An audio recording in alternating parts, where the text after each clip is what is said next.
On letting the day teach you. I watched a bee this morning bumping against the same window 3, 4, 5 times before finally turning and finding the open door not 2 feet away. I laughed gently, and then I recognized myself in it.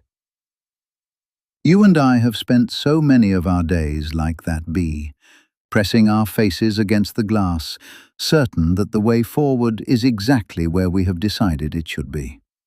We approach each morning carrying our plans like a merchant carries his ledger, every hour accounted for, every outcome already written in our minds. And when the day refuses to cooperate, as days so often do, we feel cheated. What if the day knows something you do not? What if it has been trying with great patience to teach you something you keep refusing to learn? There is a particular kind of arrogance in insisting that you already know what matters. I say this as someone who has been guilty of it for years. We rise, we make our lists, we set our jaws, and we march forward as though wisdom was something we packed in our bag before leaving the house. But wisdom is not portable in that way. It is not a thing you carry, it is a thing you receive. And you can only receive it if your hands are open. The tight fist is excellent for holding on. It is useless for catching anything new. Think of the last time something did not go as you had planned. Perhaps a journey was delayed. Perhaps a conversation turned in a direction you did not expect. Perhaps the work you set out to do proved impossible. Did you curse the disruption, or did you lean closer to it? Because the disruption was the lesson. The delay was the curriculum. Life does not always teach through triumph and arrival.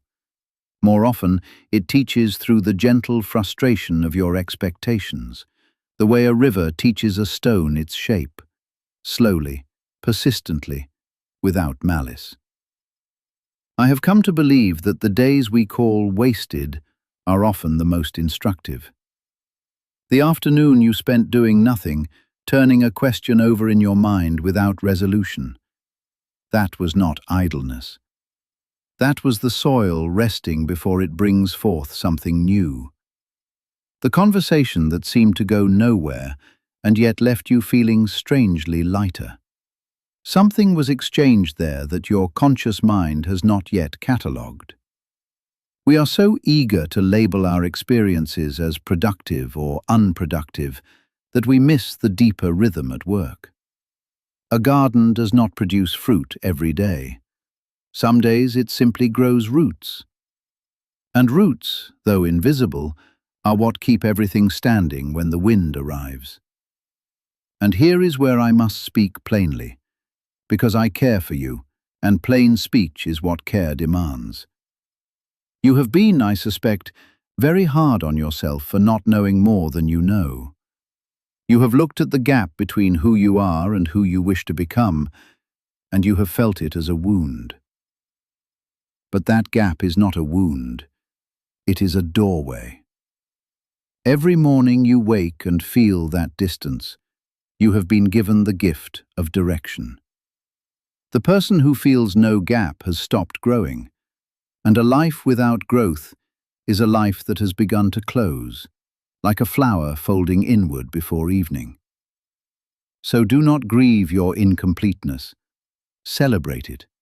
It means there is still somewhere to go, still something the day can show you that you have not yet seen. Consider how you speak to a child who is learning to walk. You do not berate them for falling. You hold out your hands. You smile.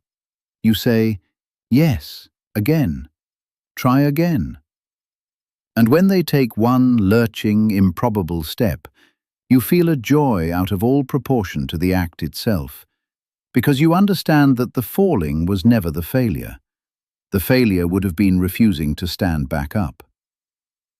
You deserve that same tenderness from yourself. You are in so many ways still learning to walk through this life. We all are. The ground is uneven, the light keeps changing, and no one handed us a map that was entirely accurate. That you are still here, still trying, still willing to be taught. This is not a small thing. This is, in fact, the whole thing. What I find most beautiful about a life lived this way, a life that consents to be taught rather than insisting on always teaching, is the quality it develops in you. You become open to the world in a way that rigid people never are. You begin to notice things, the way light falls differently through your window with each season, the particular silence that follows a rainstorm. These noticings are not distractions from your real life. They are your real life. They are the day, speaking to you in its native language, which is beauty, which is transience, which is the quiet astonishment of being here at all. I do not ask you to abandon your plans. Plans have their place, the way a trellis has its place in a garden. It gives the vine something to reach for. But the vine does not become the trellis. It grows beyond it, around it, sometimes in directions the gardener never intended. Let your plans be a trellis, not a cage. Set your direction, and then be willing to be surprised.